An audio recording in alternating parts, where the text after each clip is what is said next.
Chief, baby. Yeah.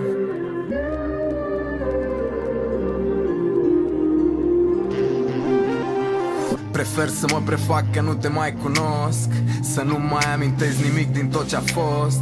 Prefer să mă prefac că nu ne-am întâlnit, că noi nu ne-am iubit, că noi nu ne-am mințit. Prefer să uit că eu nu-s genul tandru, cred mai puțin în Zodi, Neti Sandu.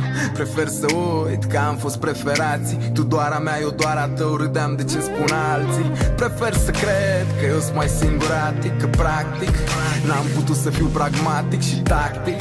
Timpul trece, nici nu-l simți, rămâi cu amintirea nopților fierbinți. Prefer să uit că nu a fost să fie, știi o prostie, să crezi în gelozie.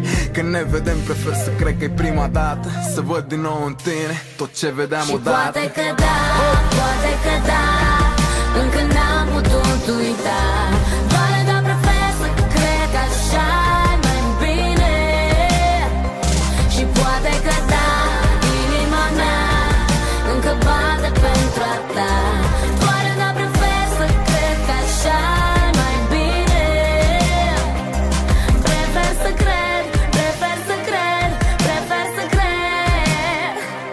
Doar dar prefer să cred că așa-i mai bine. Și aia dreaptă e că viața nu e dreaptă, mai urci o treaptă, dar nu știi ce te așteaptă. Prefer să uit, ți-am dat atâta credit, de zici că am fost bancă, acum vreau să dau edit. Să schimb ce-a fost, dar știu că nu se poate și de-aia prefer să le ignor pe toate.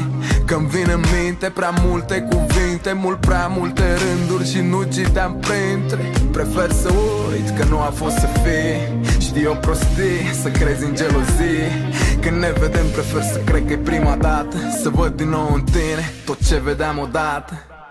Și poate că da, poate că da, încă n-am putut uita. Doar dar prefer să cred că așa-i mai bine.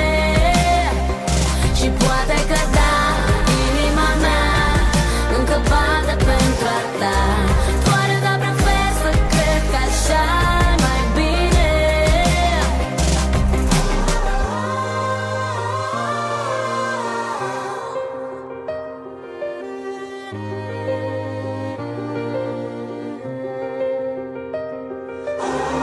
Și nu uita, las ușa deschisă, povestea ta și a mea e descrisă. Prefer să mă prefac că nu a fost perfect, nu te mai caut, dar încă te aștept. Și poate că da, poate că da, încă n-am putut uita. Doar dar prefer